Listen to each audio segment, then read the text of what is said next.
Serena Joy, once Waterford turned Wharton, was a fascinating character to watch.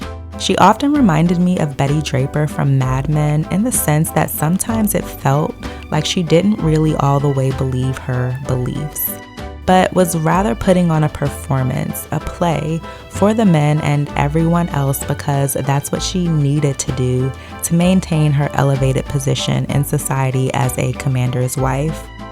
Nevertheless, we as an audience watched Serena be cruel and demoralizing. And you will not leave this room, do you understand me? Do you understand me? We also saw her shift to have more humility when it suited her. I believe that the Lord brought you here so that I could make amends.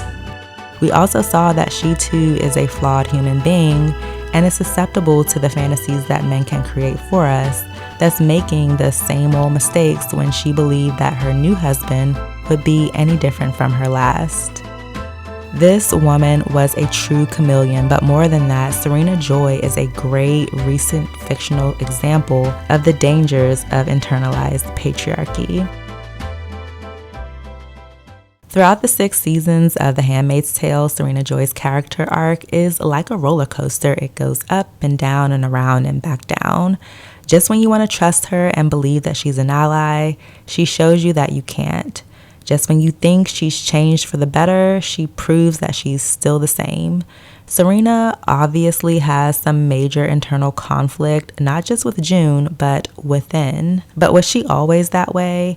And for clarity, I'm specifically talking about what was witnessed on the show. I have not yet read the book, so I can't speak to that. But what we saw was initially a woman who was empathetic towards other women, meaning the handmaids. And this does come full circle in her wedding to Commander Wharton in season 6. But initially, this is shown in some very quick flashbacks that occur when Offred, aka June, first becomes Serena's handmaid.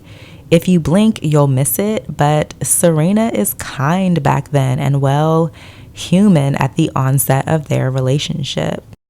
But over time, she becomes much more callous. And why is that?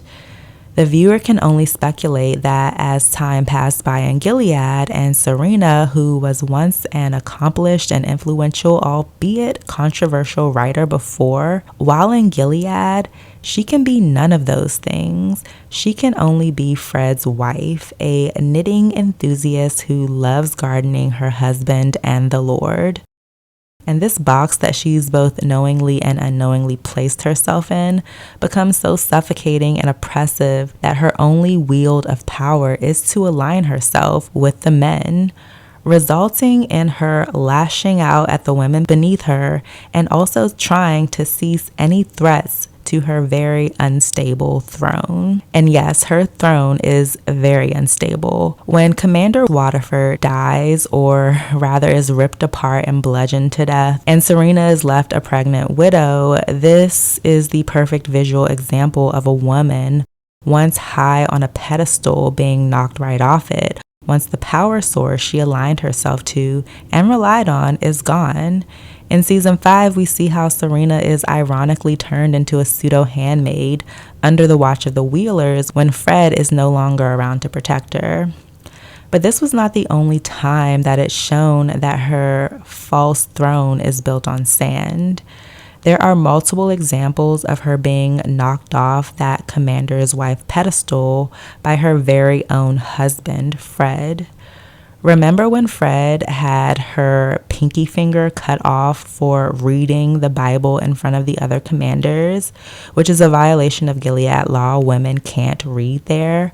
Or when he spanked her for behaving badly. And I don't remember what exactly caused that. I think it was in the same episode, but if you remember, write it down in the comments below. We just see how fleeting the quote-unquote power of a woman aligning herself to patriarchy, or patriarchy on steroids, aka Gilead, is, because at the end of the day, it's connected to that fickle man and only sustains itself as long as you stay in line and he does not die. Every wife who lost her commander in Gilead was absolutely terrified of their fate. It was very tiresome to witness Serena Joy jump on and off and back on this train of aligning herself to powerful Gilead men when she definitely proved to be shrewd and smart enough to make it on her own in Canada, Hawaii, or anywhere that wasn't Gilead. And also, was it just me or did anyone else think that there was a strong possibility that she'd run off with Mark at some point, the US government representative in Canada? Those two were just giving very strong, very sensual eyes to each other in every single scene they had together. The chemistry was off the charts. But back to Serena jumping on and off the train. When her and Fred are both in custody in Canada, she decides to leave Fred. She doesn't want to be in his cage anymore, especially when she found out that she was pregnant and she did not want that kind of role model for her son. At this event, it seemed like an extremely promising turn in her character for the audience. Cutting ties with Fred meant cutting ties with Gilead. But when she realized she had no women allies, not Rita, and definitely not June, since all she ever did was align herself with men and with other women who also aligned themselves with men, she had no choice but to work things out with Fred.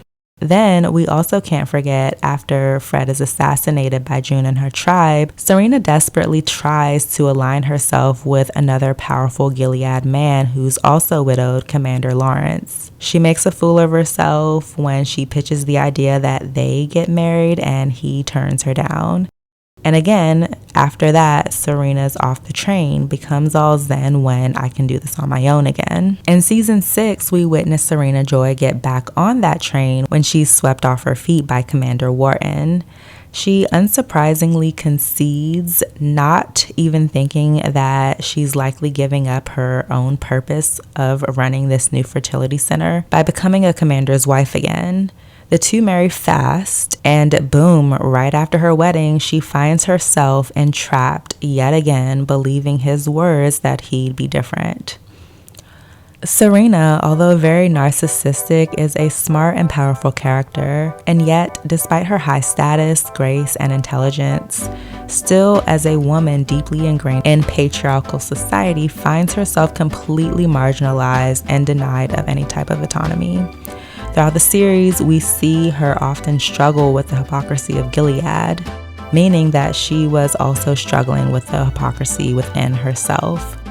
Shows like this show us that even the most clever and cunning woman can find it difficult to deprogram themselves to escape internalized patriarchy, even when witnessing firsthand the trail of oppression and destruction that it can cause. I'd love to hear your thoughts on Serena Joy's character. Please share them down below. And if you'd like me to talk about any other Handmaid's Tales characters, I personally found myself often feeling sorry for Serena, as there are always these brief moments peppered throughout the series when you get to see a tiny glimpse of what little humanity she has left. But then, not long after, her other face appears, giving you the cold, staunch reminder that she's really just all about herself. That's all I have for now. Don't forget to like, share, and subscribe. Signing off now, your friend, Dom.